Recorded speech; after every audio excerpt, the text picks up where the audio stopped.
¿Qué tal? ¿Cómo está? Bienvenidos a México Pirata, un programa del financiero Bloomberg. El día de hoy vamos a ocuparnos de un tema que ha aparecido en distintos procesos electorales de nuestro país.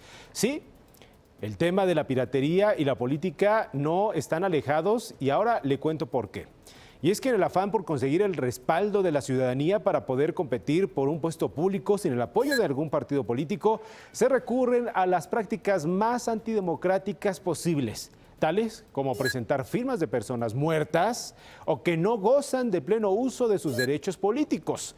Esto es solamente un ejemplo, pero incluso vamos a abarcar hasta las personas que no existen y que son utilizadas para fines políticos. Pero este fenómeno no es privativo para candidatos sin partido como pudiera pensarse, pues hay que remontarnos al pasado inmediato en donde los partidos políticos lograban su registro con miles de militantes. Sin embargo, después del proceso electoral, dichos institutos políticos desaparecían por no haber logrado el mínimo de votos para conservar su validez ante las autoridades electorales. Aparecían personas muertas o personas que no existían, personas que no podían corroborarse su existencia en términos generales. Ahora bien, líderes de organizaciones sociales están lucrando con las firmas de sus agremiados, pero no lo hacen a cambio de dinero, pues ellos buscan el intercambio del apoyo de sus integrantes por alguna prebenda o beneficio directo hacia sus personas, que a la larga resulta más rentable que recibir una suma de dinero.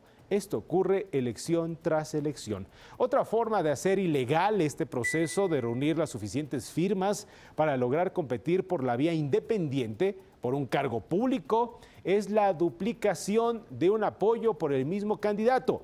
Es decir, al no juntar los mínimos requeridos por las autoridades electorales, están duplicando el mismo apoyo para un candidato independiente, por ejemplo. Esta situación se presentó, por ejemplo, en la elección de Ciudadanos a ocupar un lugar en la Asamblea Constituyente de la Ciudad de México, en donde el candidato independiente, Ismael Figueroa, obtuvo, por ejemplo, 21,443 votos y que, de acuerdo con las reglas de esta elección, le alcanzaría para ocupar un lugar dentro de la Asamblea Constituyente por la vía de la representación proporcional. ¿Esto qué significa? Que el candidato independiente obtuvo más votación que el Partido del Trabajo, que todo un partido político.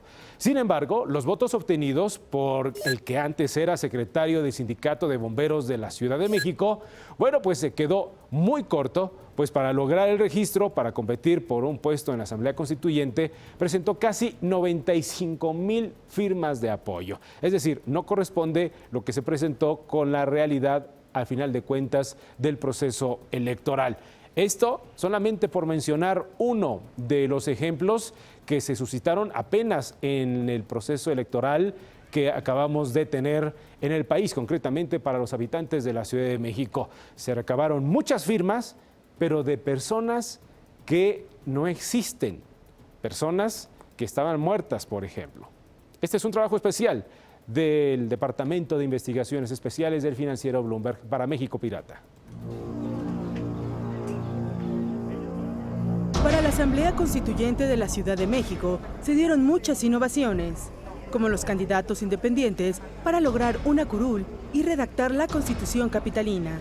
Sin embargo, muchos aspirantes independientes recurrieron a la piratería para lograr su lugar en la boleta. Los aspirantes a diputados constituyentes de la Ciudad de México, se dio evidentemente un mercado negro de firmas. Esto propiciado por esa exigencia excesiva de que se requerían 74,000 firmas para obtener el registro como candidato llamado independiente. Yo prefiero llamarle no partidario. Y esto, pues claro, obligó a que los interesados en obtener el registro como candidatos pues se dieran a la tarea de reunir de cualquier modo, fuera como fuera, ese alto número de firmas. Era materialmente imposible. Es que los requisitos para lograr una candidatura para competir en la Asamblea Constituyente fueron muy rigurosos. Y en esa medida, los delincuentes encontraron un nicho de mercado para traficar con datos electorales. Si no todos, la mayoría, diría yo, acudieron al mercado negro.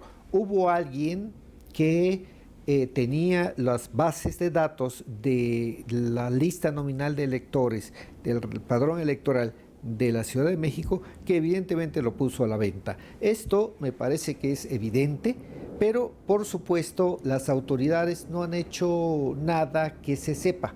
Este es un asunto que compete al Instituto Nacional Electoral, al Instituto Electoral del Distrito Federal y también a la Fiscalía Especializada en la Atención de Delitos Electorales, la FEPADE. Sin embargo, no hay todavía ningún resultado de las investigaciones que supongo se están haciendo. Sin embargo, el rigor que se tuvo para pedir el requisito de las firmas de apoyo para poder ser candidato independiente se convirtió en laxitud al momento de checar su validez. El Instituto Nacional Electoral fue rebasado.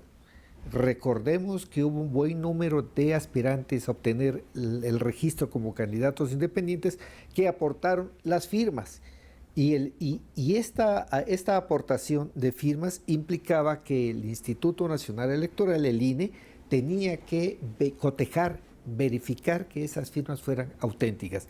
Fue tal el trabajo que esto implicó que entiendo que se estuvo trabajando día y noche en el INE, pero resultó rebasado por este requisito absurdo, porque exigir 74,000 firmas implica que era más el número de firmas para obtener el registro que el número de firmas, el número de votos que finalmente se requirió para obtener una curul en la Asamblea Constituyente. Este fenómeno obliga a legislar en materia, pues para combatir este sensible delito electoral no bastan solo las llamadas de atención. En la ley tiene que establecerse que cuando se detecta un cierto número de registros de registros apócrifos que no tienen sustento en la lista nominal, debiera haber una sanción para quienes presenten esos registros. Y la sanción más contundente sería, por ese solo hecho, perder el derecho a ser registrado. Además, la responsabilidad no debe recaer exclusivamente en los que hicieron el mal uso de los datos electorales, sino también indagar quiénes fueron los que lucraron con la información de los electores. Creo que debería ser una investigación de oficio, porque es evidente que hay un fraude a la autoridad en ese sentido y una burla a la autoridad. Y lo ideal sería que se llegara no solamente a los candidatos que estuvieron en esta situación, que ya sabemos que solamente uno logró una curul en la Asamblea Independiente, pero no solo a ellos, sino a quién vendió estas credenciales apócrifas o estas firmas apócrifas. De esta forma, en un país donde la piratería no es un ilícito mal visto por el grueso de la población, se necesitan tomar cartas en el asunto para que en los próximos comicios no acudamos a las urnas a votar por candidatos ilegítimos. Otra cara de este fenómeno es presentar apoyos de personas de otros estados del país. Es decir, están utilizando datos de personas que probablemente radican en otros estados donde el candidato está pidiendo el apoyo de la gente que lo conoce, pero su credencial de elector tiene una dirección de otro estado de la República e inclusive se acercan a los lugares turísticos a pedir el apoyo al candidato y recaban los datos de las personas sin tomar en cuenta si es que son de la región en donde van a celebrar los comicios, pero eso no les importa. Lo más importante es tener la firma, tener la credencial. Ahora bien, pero esta no es la única forma de piratear apoyos en épocas electorales, Pues también en las redes sociales los políticos están recurriendo a ciertos atajos para posicionarse en los primeros lugares de popularidad dentro de sus posibles electores. De esta forma, recurren, por ejemplo, a la compra de lotes completos de miles de usuarios de Twitter y de Facebook, y a pesar de que en sus respectivas cuentas, pues ni las utilizan, no tienen actividades, por ejemplo, y solo están inscritos para hacer bola.